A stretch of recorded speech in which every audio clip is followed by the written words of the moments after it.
Ignite your curiosity with Austin Next. We're watching Austin transform from a thriving ecosystem into a global superstar. With our host, Jason Scharf, we aspire to better comprehend the true nature of innovation. Together, we will uncover what makes a successful ecosystem and navigate the technologies shaping our future. Now let's dive into what's next.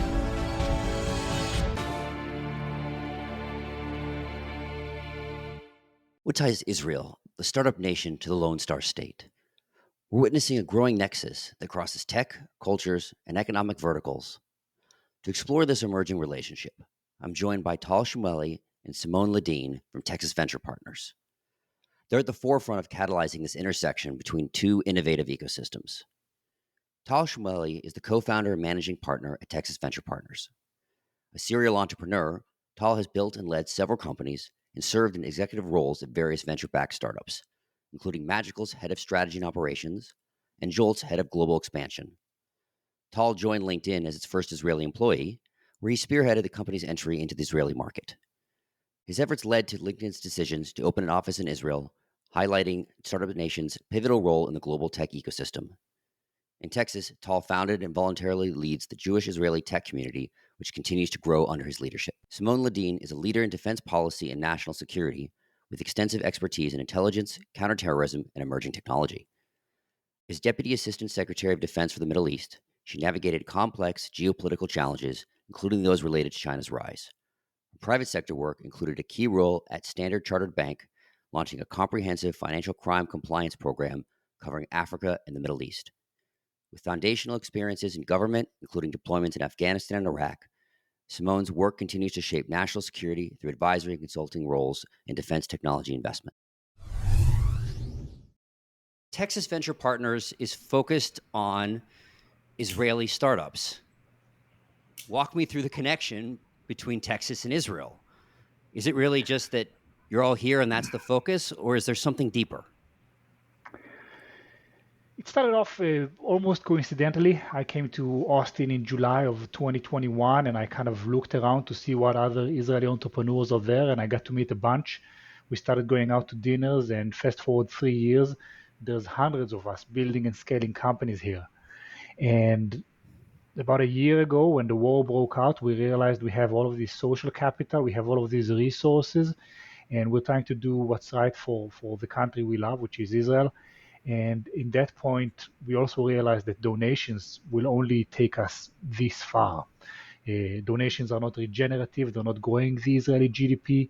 And so we decided to do something else. And together with our general partner, Lauren Abney, who's also in Austin, we started Texas Venture Partners. And the coupling of Texas and Israel feels almost intuitive. But when I have to put my finger on it, I guess it comes down to two states that are enterprising, freedom-loving, entrepreneurial, risk-tolerant.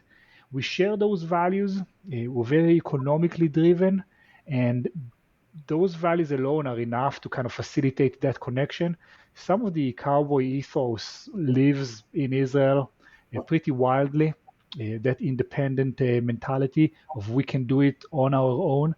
And between that and the moment we found ourselves in time, Texas Venture Partners just came about.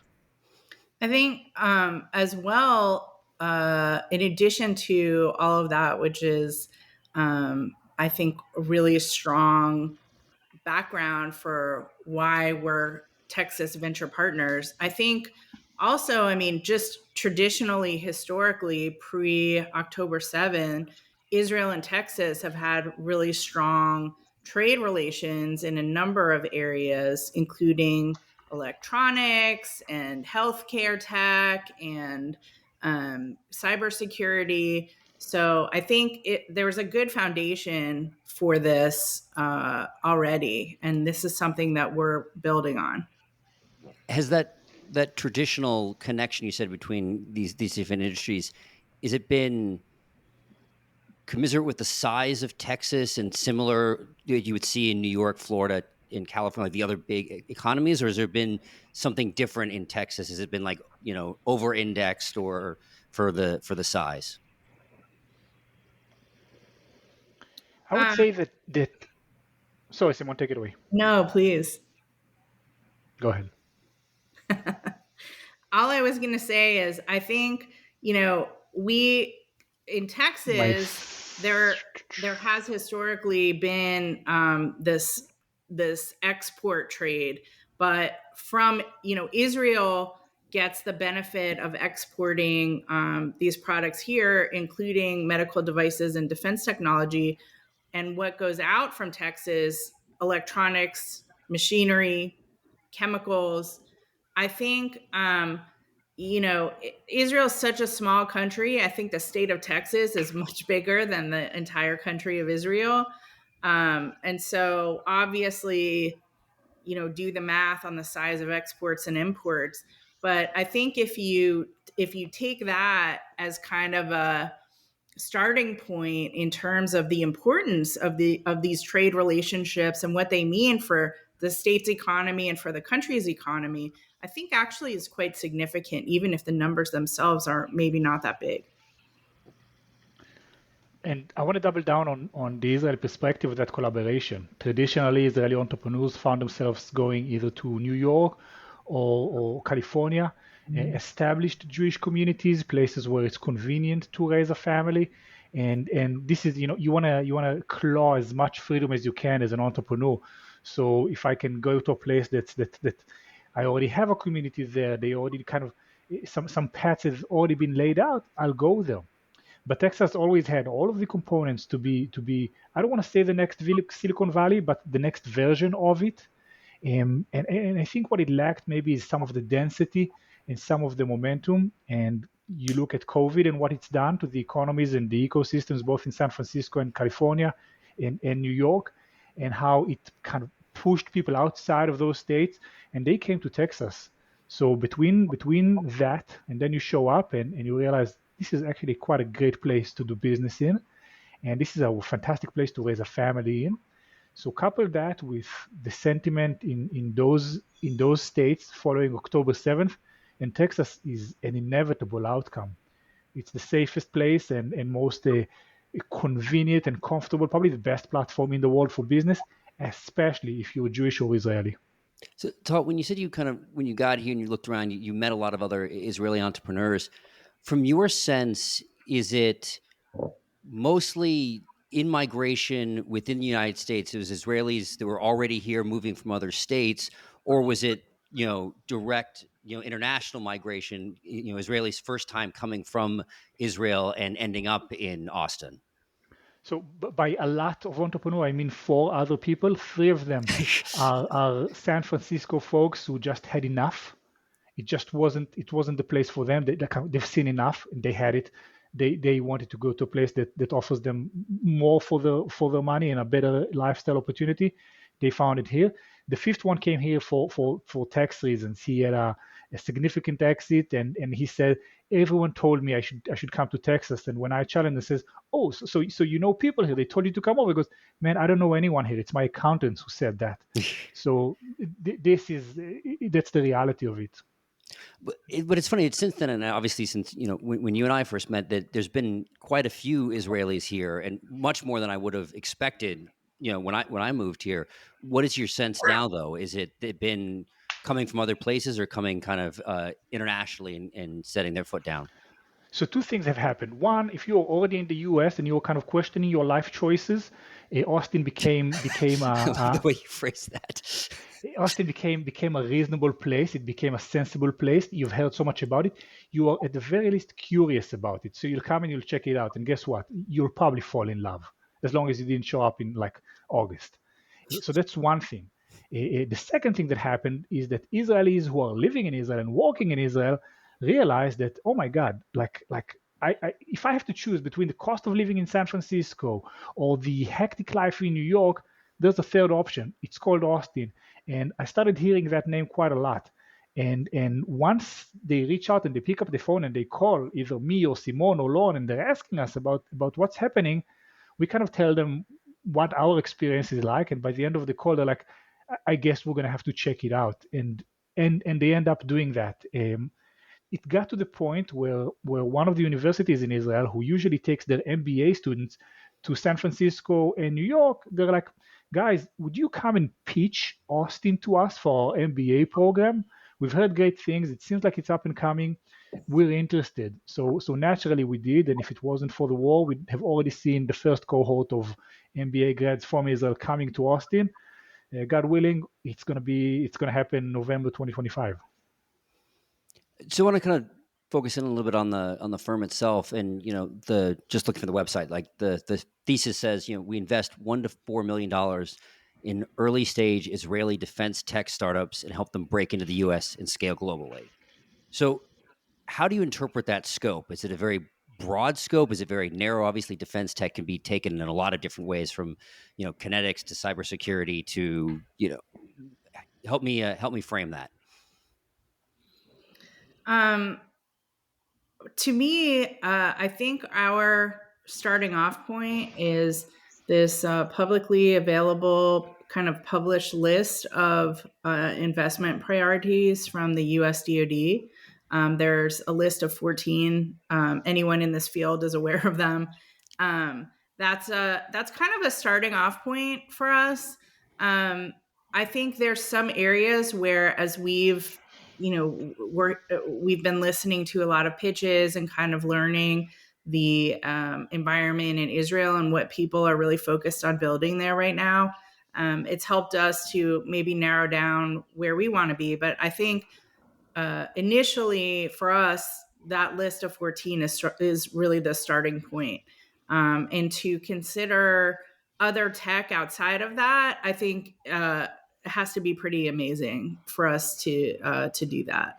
But isn't my understanding of the you're talking about the DoD's critical tech list? Yes. Even that is pretty extensive and goes into things from, like, correct me if I'm wrong, like you have kinetic, you have quantum, you have cyber, you have health. Like, it's a pretty widespread list. Very. And so thinking that, then, I mean, from an Israeli perspective and the startups coming out, are there particular areas or sector, like, is there a sweet spot for Israel? Like, is there specific things that it's really good at, given the nature of, what it faces, or the types of talents that it has, or the types of universities?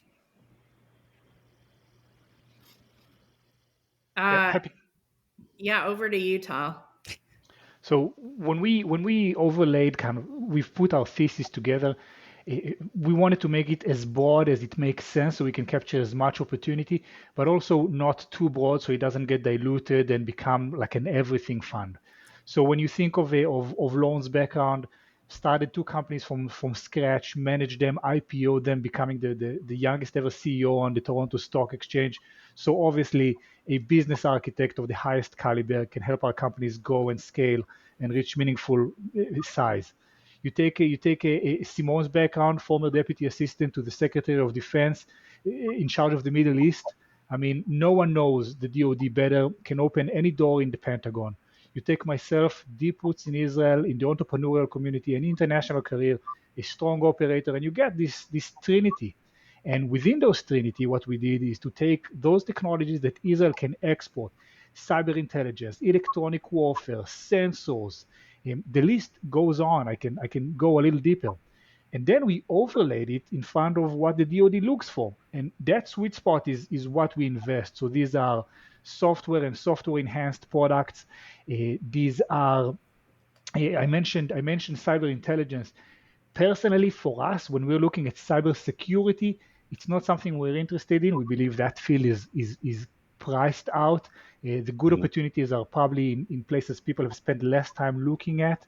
We look at trusted AI, at autonomy. You're looking at directed energy, future generation wireless technology. These are all things that Israel needed to figure out as a country fighting for its survival. And as it happens, it's within the interest of the DoD to procure and develop these technologies themselves. So this is where the 2 theses converge.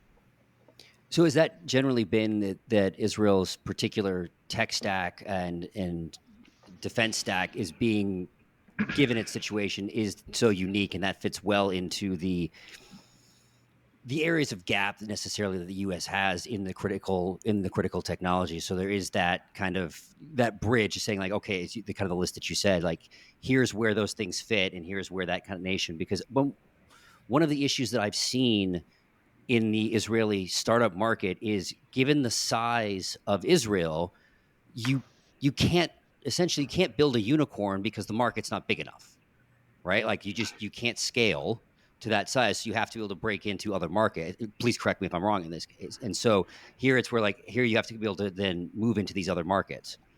So Israel is an export-driven economy. It's a Right. 8 million people economy. There's only so much software you can sell in a country this big, right? So naturally, it's very much export-driven. That's part of it. I think the biggest appeal, and that's something that Simone speaks about a lot, is that it's also the best field testing lab in the world for military technologies. And I think that's probably the bigger deal that's happening here. So maybe you want to speak a little bit about that, because given your background, the work on the Abraham Accords, etc., there's plenty to say. Yeah, I mean, I think you laid it out really well, Tal. I mean, fundamentally, there's been this, very long, very slow procurement process that we have here in the U.S. I have no and idea what that you're talking about. it's painful and has caused us, the current situation has, this is the result of these bureaucratic processes smothering, all all creativity, if we're being honest. And the bureaucratic hurdles that are have been insurmountable for many small companies, regardless of where they're from. And I think that not just me, I think we all see that that's changing because it has to. It's not enough yet, but at least I think we've turned the corner. But so within that process, there's this standard way that foreign companies can start to engage with the Defense Department and start to, perhaps be looked at for acquisition or for, to sell their products, depending on how sensitive they are, et cetera, how sensitive the tech is. But I think there's all these, again, even within the services or within, the broader DoD, there's a lot of change happening and a lot more interest in, well, if they can do this, let's talk to them. And then there are also a couple of smaller offices that, some of which have been around for a while, like the IWTSD, used to be called, The I think, defense loves the acronyms, don't they? CTTSO. Yeah. I'm going to tell you that I knew what the CTTSO was because that was my era. But now, the Defense Department, it's happily we've solved the terrorism problem, and now the Defense Department is focused on irregular warfare instead. So it's the same office, but now they do regular warfare technology, basically. And that's a great entry point for Israeli companies and for some other ones. And that's really where they've gone historically. But the point I'm trying to make is that there are a lot of opportunities now that did not exist before. And you don't have to necessarily go to an office that you need to be somewhat of an expert to even learn about.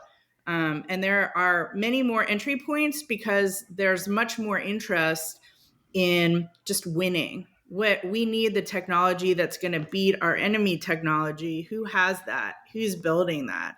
And I think one of the exciting things, if you can say, is that some of the Israeli tech, as Tal said, is being used in battles today, in combat today, and is going up against, in some cases, Chinese, Iranian, Russian technology. And so these are the same adversaries the US is facing. And so we can actually test these things and see if they work, in real time today. And that's also happening in Ukraine, but it's happening in Israel as well.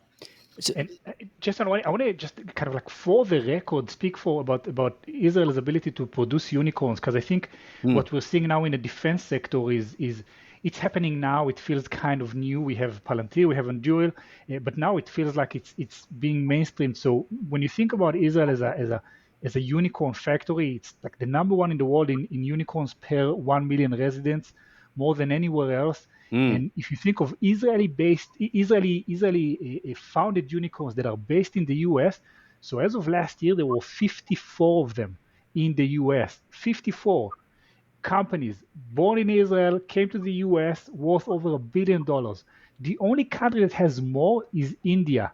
But take Israel's 8 million residents compared with India's population, and you get a country that is a unicorn machine is probably an understatement. And if I can use this to tell you what my fantasy is for kind of the collaboration of Texas and Israel, so I would very much want us to host the first unicorn rodeo, taking the best of both cultures and celebrating it. So you heard it here first, and hopefully this time next year we would have done it. Stop wearing cowboy hats. There you go. Yeah, and I want a unicorn belt buckle. Let's see how that goes.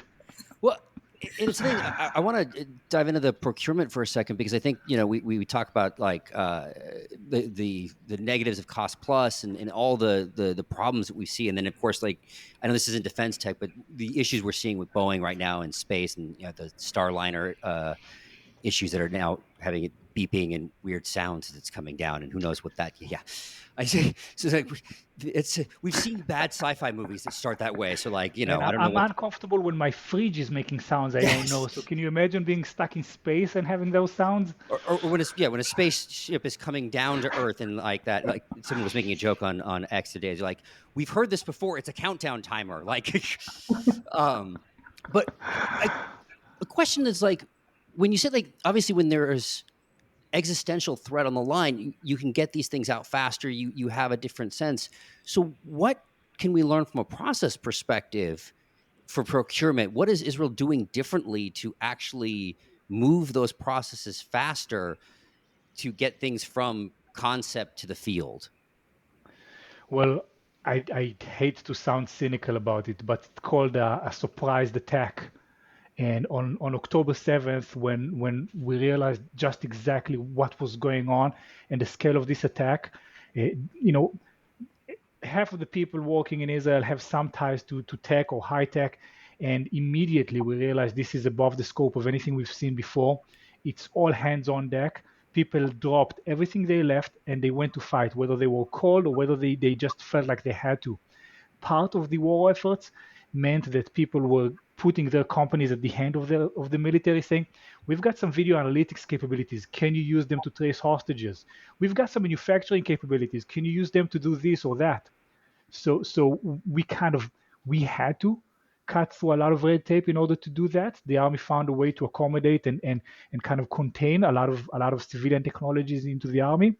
And now, having seen the upside of it, there's a lot of willingness within the Israeli DARPA to kind of streamline these processes and use them in a proactive manner rather than in a reactive manner.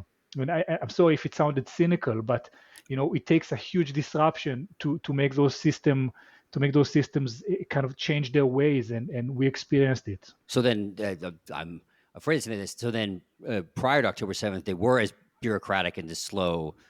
So they weren't as kind of forward thinking before.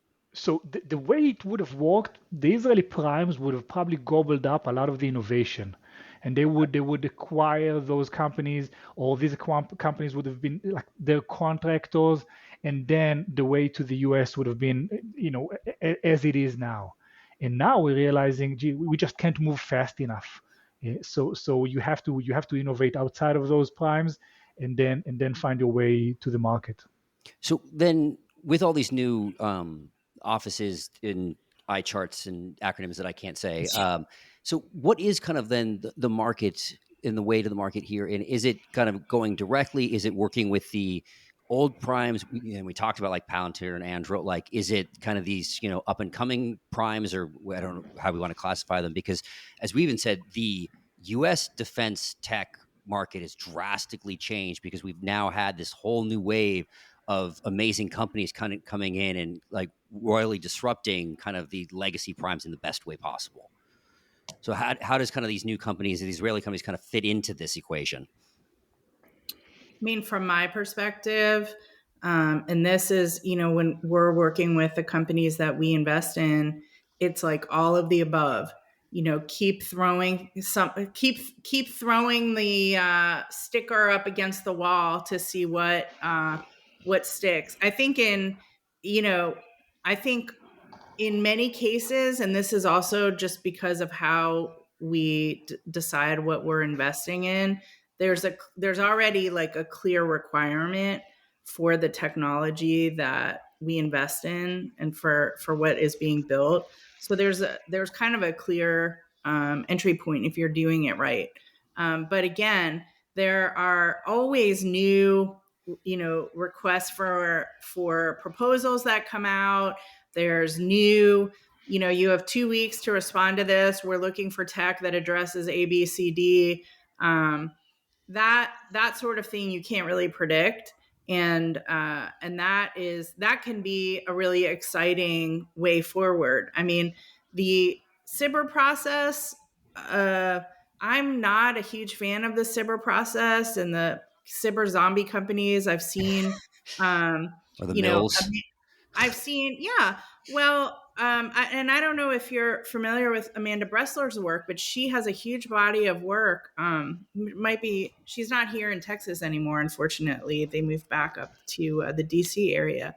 But she and her company have done a really helpful kind of data survey of the SIBR companies and kind of what happens to them, like what percentage of them actually make it. It's not good. And so, we've sort of realized like that's not the ideal way forward.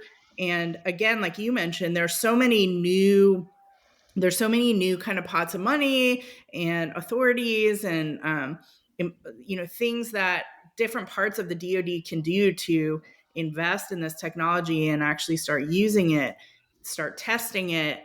And that's really what we're going for. But I also want to say that the primes can be important partners. It just also like, don't give them your IP.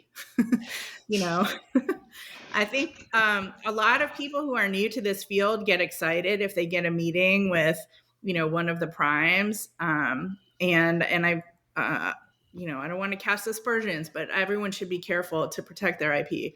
And so I think that's an important point. But that said, primes can be a really helpful partner, especially too for companies that are new, that are starting out, that let's say don't have the infrastructure to really try to get contracts that they might actually be competitive for. And partnering with a prime or becoming a sub for a contract could be a really, really important part of the journey for a defense tech startup. So I want primes or large companies, whatever frames you want to use, whatever vertical, you want them to compete and innovate.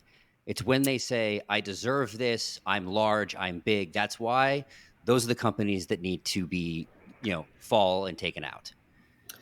I could not agree more. I saw during my time at the Defense Department, there was this type of missile that one of the primes was making, and it was very, very in demand by a number of, an important country in the Indo-Pacific and an important country in the Gulf.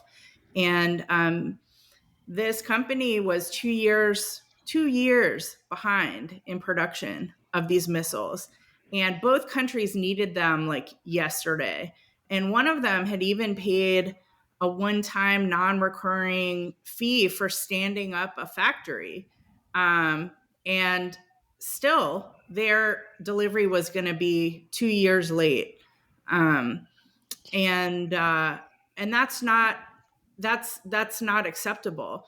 I've heard Trey Stevens from Anduril and Founders Fund talk about this and actually get into the details of why some of these things are so broken. These processes are so broken, even on the manufacturing side. And a lot of it does come down to software engineers and the quality of software engineers that some of these primes manage to hire, because a lot of the most brilliant software engineers don't want to go work for a defense prime. They want to do something sexier and more exciting. And it's great to see that some of these brilliant minds are coming into the defense space, maybe not into the primes, but as founders. And I think that is part of what's driving this disruption, globally, not just in Israel or here. And that is really wonderful and exciting to see. And I think that the collaboration between some of these Israeli founders and builders and the community that we continue to build here, I think they're going to create some really amazing things together. How do you think about, though, the defense innovation cycle? Because we've talked a lot about here, this list, this RFP, this, we want this, we want this, we want that. And we like the joke, I forget it was Henry Ford or whoever it was, like, if we had asked what they wanted for, if we asked for cars, they would have said we wanted a faster horse-drawn carriage, or they wouldn't have wanted the iPhone, right? And so it's not the kind of iteration. And yes, I do understand that in these cases, the military or the defense industry is the customer. So at least you're getting closer in some of these, but you're not having the type of, I don't want to say spontaneous innovation, but the real creative innovation when you're saying, here's my specs, here's the list, here's the thing that I want, that you get in some of these other industries. So how do we think about, how do we start getting that kind of innovation into defense and saying, like, we got to go, like, let us go over here a little bit and then come back to you and say, what would you do with this thing that you never thought of? You didn't ask for it, but it's completely different. Yeah, I guess my short answer to that would be innovation doesn't start with a spec list. We start with a problem that needs an urgent solution, and then some of what we're seeing now is, okay, we're seeing this problem with the border where there's tunnels that's going under, and we don't have the technology to solve it. Maybe I can take this construction tech company that developed something to find sinkholes in construction site, convert it for military use. So we have something, we have a component of some kind, and we're trying to make it work for a certain industry, and then a problem comes up, and then the spec list comes in and saying, guys, but can you do this in the dark? Can you do that under fire? Can you do that? Can you produce 10,000 units of that? Can you make the range bigger? So at least in the Israeli use case, problems that find solutions either on the battlefield or shortly after, all technologies that are around because of the country's density. You can't disappear. Things happen, about them. I am probably 2 WhatsApp groups away from like the commander in chief of the IDF, right? It's like, it's weird to say, but if when I served in a special forces unit in the Israeli army, and if my mom could find my platoon commander and have him pull me out of the bathroom because I didn't call for a week, okay, true story, then innovation will find its way, and if not, Israeli moms will find a way. I believe it's fun. See, that's when you have that kind of. There's the question of, one, that tightness, right? You have a country of 8 million, and the tightness, and then the all hands on deck. You talked about that situation post October 7th, but then you have when you kind of port that over to the U.S. and the extraordinarily bureaucratic nature. Like, I would love that situation. You said, like, hey, we have this issue, and on the border, let's think about the construction company. And from my, obviously not in the defense industry, but kind of thinking before, that doesn't feel at all the way it is. I wish that was kind of the way it was. Instead, it's like, no, here's this extraordinarily long spec sheet, or even the same. I mean, we see the same kind of thing in, it's kind of off a little bit, the same thing in regulation, right? Which is, hey, here's the fire door that we want. And instead of being, we want a fire door that is, stops the fire, it's like, no, it must be this thick and this tall and this, whatever. And so the question is, and Simone, this maybe more towards you, coming from, deep into that kind of more the bureaucracy. So I guess say maybe frame it as a top-down innovation versus the bottom-up, which is kind of the perspective I presented. I think speaking about top-down innovation, no better person than Simone. Yeah, or how do we push them to be more bottoms-up? I mean, I suppose there's sort of 2 different things I'd like to say about that. First of all, going back to an earlier discussion, when you look at the model that the Israelis are using, where it's a true public-private partnership, where technologists and founders at very early stages can actually go bring their tech to the government, to the different units within the defense ministry and IDF, and actually like they'll use them, they'll test them, they'll see, and they can actually there's competitions for small investments, but still that's like for companies that win even these kind of small competitions, that's a kind of an important check mark that this works, and it works, and it's an area where we need further development. Where can we do that right now in the US? I mean, there are certain competitions, there are certain things, but where you can go compete. But if you're not in the know, you would have no idea. You need a me to kind of guide you and introduce you and show you. And that it should it be that way? I'm not convinced that it should. But and also what I've seen and what I think we've all seen is actually the promulgation of a lot of new organizations. And some would argue that kind of, you're taking whatever pot of money is available and you're breaking it up into a lot of different parts. But who are the deciders at the end of the day? Like, let's take Army Futures Command. Army Futures Command maybe was a great idea, and I don't want to knock them because they're doing some really important stuff here.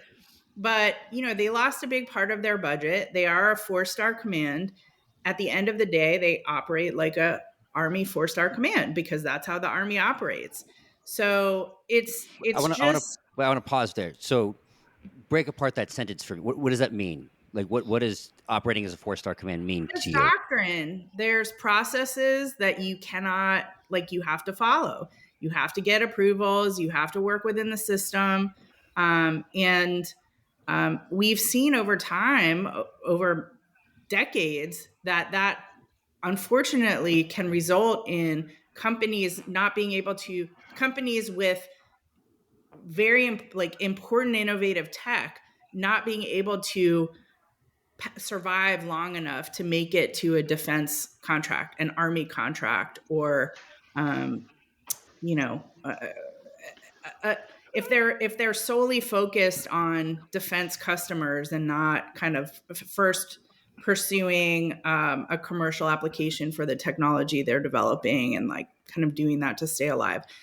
More and more people are building for defense, and they should be, and we need that.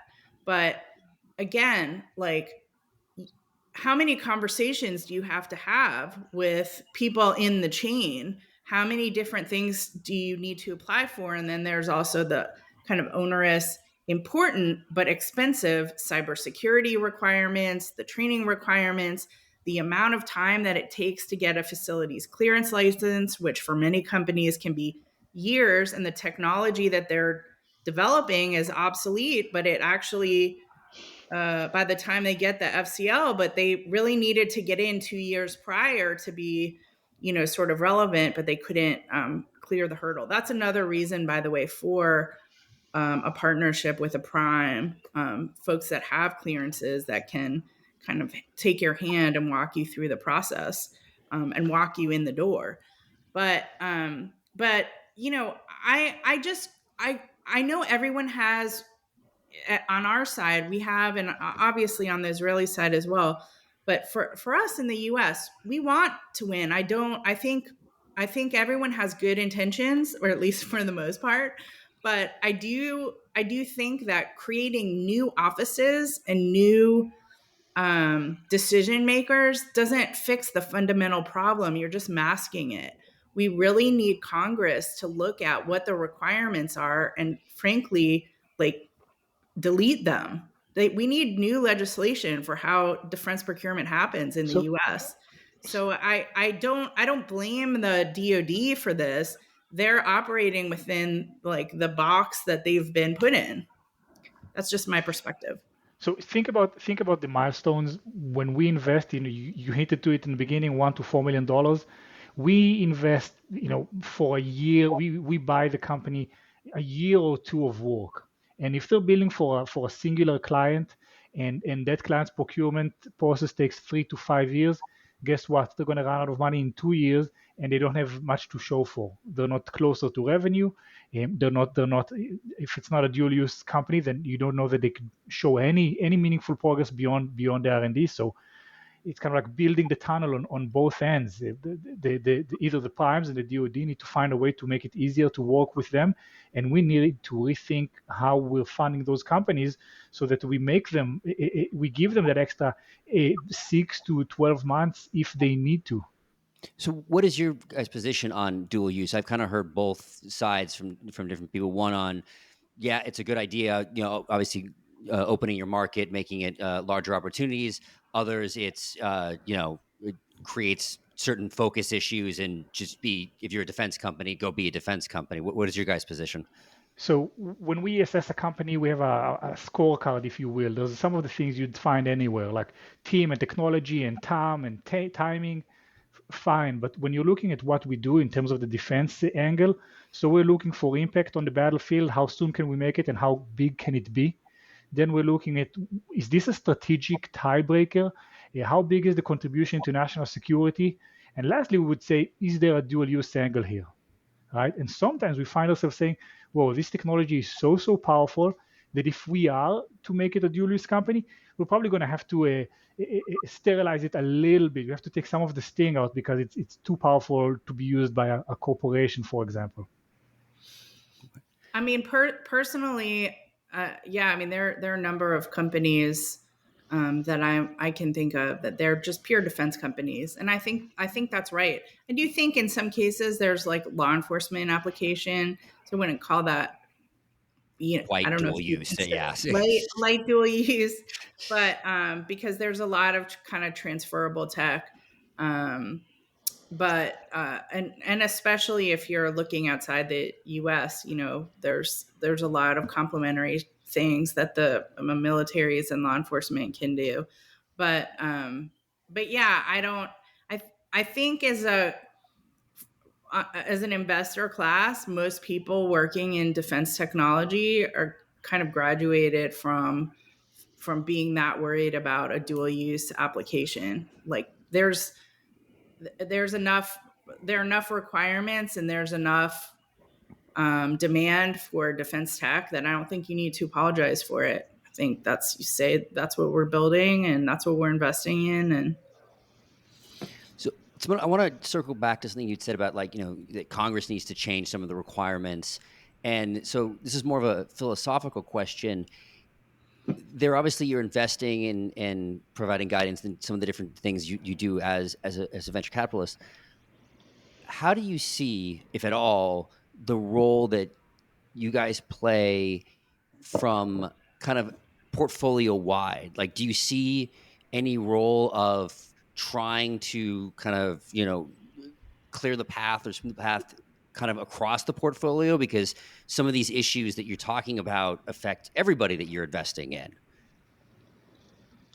And it's a great question, and it's something we work very hard on, because that value add, we try to go beyond capital in supporting our founders, and we see that even companies that are technically too late a stage for us to invest in, too expensive, they will let us into the company, into the capital table in the price of the previous round, because if they see that DoD readiness, the ability to like hit the ground running in the US is absolutely critical, and very few funds can offer that as a value add. So thankfully we do that. And now there's a question that we need to ask: what's the best way to take that capability that we have in house and use it in the service of our industry, in the service of our country, in the service of US national security? And it's not an easy question to answer. We try and create those processes and put them in place so that it's easy for us to get the companies through the process. but there's definitely room to do more.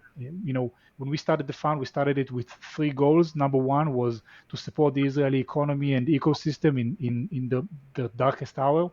Number two is generate outsized returns for our investors, and number three is position Texas as the defense tech capital of the world. And I think if Texas is to lean into that role, some of it would be by making those pathways into the DoD a little easier, more streamlined, quicker. So I want to kind of pull a thread actually in the last thing you just said there. So you're here in Austin, and Austin is actually growing in prominence as a defense tech hub. I mean, there was a really funny, I think it was somebody this was on X, somebody, I think it was in Miami, and was saying like, hey, you don't need to move to Austin or the Gundo for a defense tech. So it's like, okay, the zeitgeist now is we're one of the two places that everybody is going to for defense tech. So there is at least in the in the atmosphere, there's that sense, and then just the companies that are here, the companies that are growing. We're having a number of unicorns, like Saronic just a couple of weeks ago hit unicorn status. So like that is starting, and that kind of flywheel is really starting to go. So where do you see, one, how is that influencing you, and two, where's you seeing that kind of flywheel starting to hit? So look, if you're in Texas, you're gonna have to get into your truck and drive somewhere. When your day starts. So it's true. You don't have to be in Austin to build in defense tech. It's a fair statement, but it's not about Austin for defense tech. It's about Austin as a thriving ecosystem with enough gravity to lure in the right entrepreneurs, put them in close proximity to investors, to talent, to other builders, to ideas, and also give them the life that they need to have in order to keep building and avoid burnout. And it's a combination of stimulation and relaxation and ability to disconnect. And I've lived in Australia and in London and Dublin and of course a bunch of places in Israel. I've never seen a combination so balanced of those traits. And I think from a U.S. perspective, there's two, with all due respect to my friends in the Gundo, I think, first of all, the tax situation is slightly different.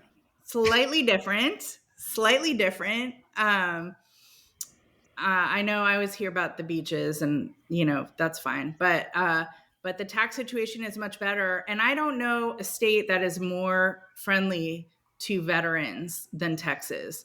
Texas is so wonderful to our veteran community, and has therefore attracted a huge population of veterans.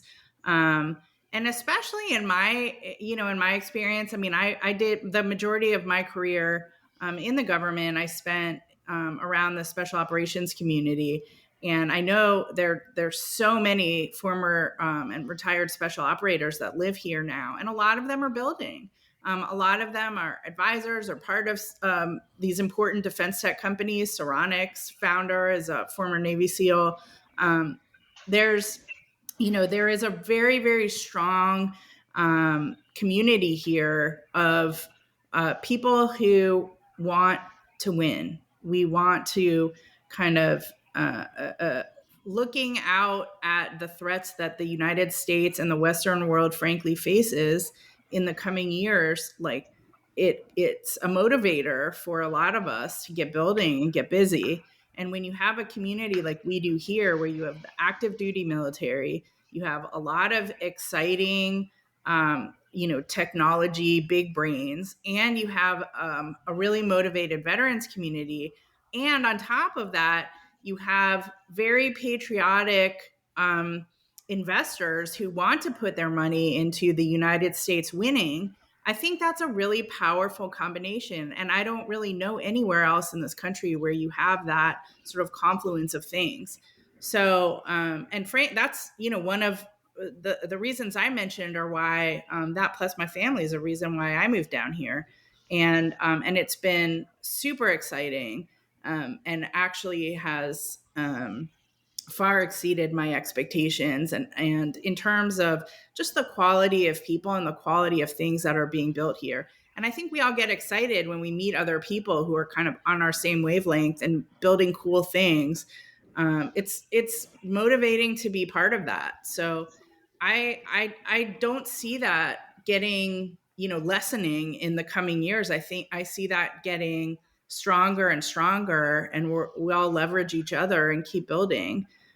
So I that's wanna I wanna I think add I to that's think what that. actually think I actually think something that you left off that I think really fits well here is we say building. We always use that in the abstract, but I think especially in such a significant portion of defense tech, it actually is building physical things, and yes. we can do that here. Like, I had some people from the Gundo on, and it's great, but like you're not going to be able to scale the stuff that they're creating in Southern California. You're going to build those factories probably somewhere like here. I keep waiting for Andril to announce where Arsenal One is, and I'm like, be in Austin, put it in Austin. I think we've got a great shot. I Well, think we've got a great shot, given Jason. the fact that like half of the rebuilding the Arsenal, whatever the latest one, they mentioned the Gigafactory and Tesla so many times. I'm like, well, you know where the Gigafactory is? I'm just saying, Palmer. Like, it's a good.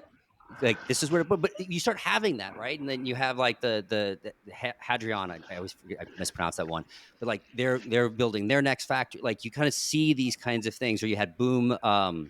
The supersonic building their engines in San Antonio, and you start seeing this kind of stack of, we got to build the physical things here.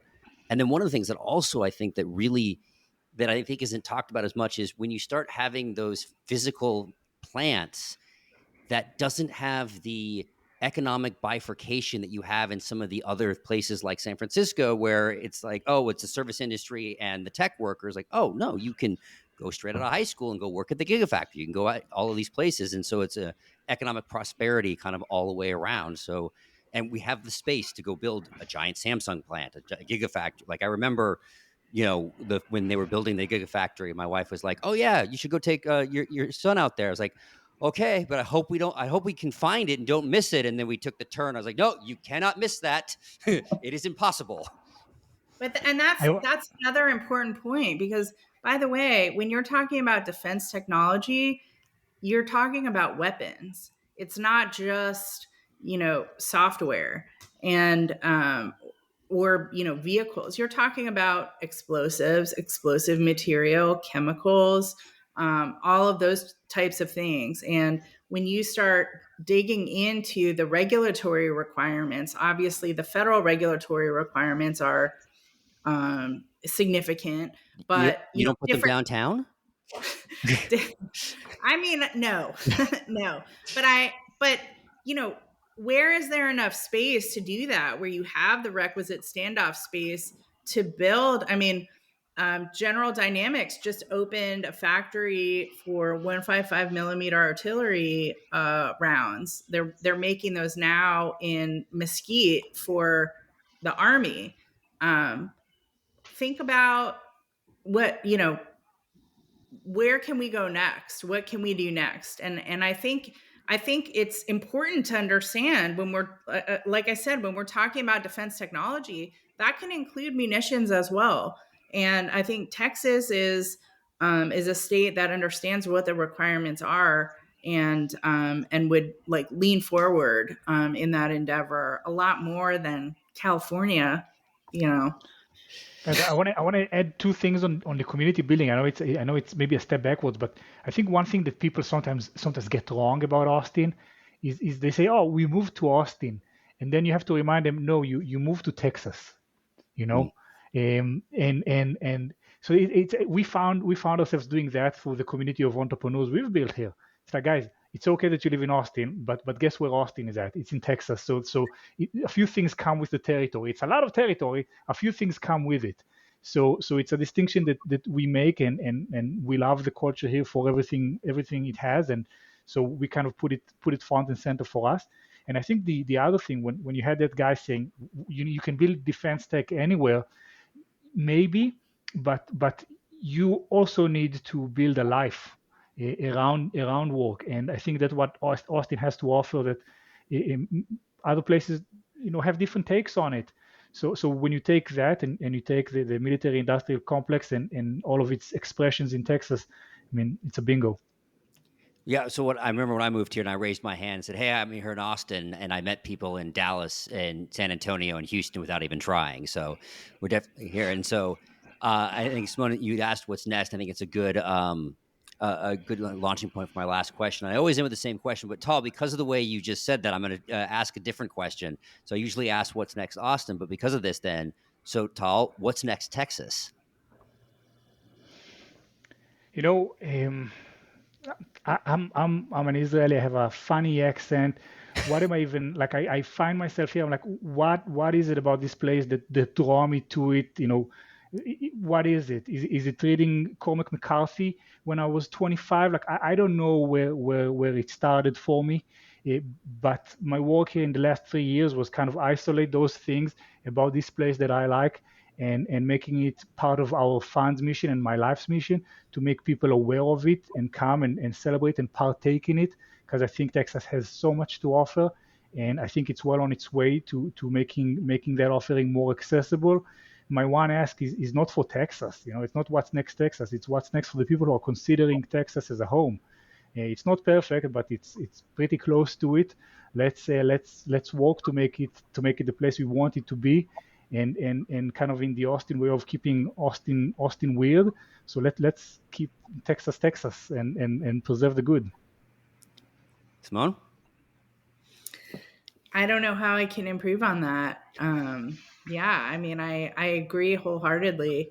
And I think, I also love, frankly, in my own experience in the days after October 7th, I saw a lot of my neighbors putting up Israeli flags and, being very, being good, I guess people say being good allies. And I think that environment in this really hyper political world that we're all in right now, and unfortunately, support for Israel has very sadly become a political issue. I don't see that here, and I don't feel that here. Obviously, there's a lot of feelings, globally, and we're all on social media and we see all of that. But it's not something that has really penetrated our daily lives in a direct way. And I can't say how valuable and important that is. And I think it also speaks well to the fact that we share the same kind of values and ideals. And so I think when we look at the threats that Western civilization broadly is facing in like now and in the future, I think this is a great place for like-minded people to be and to work on solving some of these problems and meeting some of these challenges. And so, I'm just excited to be part of this amazing group of people, and I think I'm optimistic. Maybe short term, not that optimistic, but I think long term, I think we really can do a lot together. And I think I'm excited to see what we're able to build together. So what's next, Austin? We're glad you've joined us on this journey. Please subscribe at your favorite podcast catcher, leave us a review, and let your colleagues know about us. This will help us grow the podcast and continue bringing you unique interviews and insights. Thanks again for listening, and see you soon.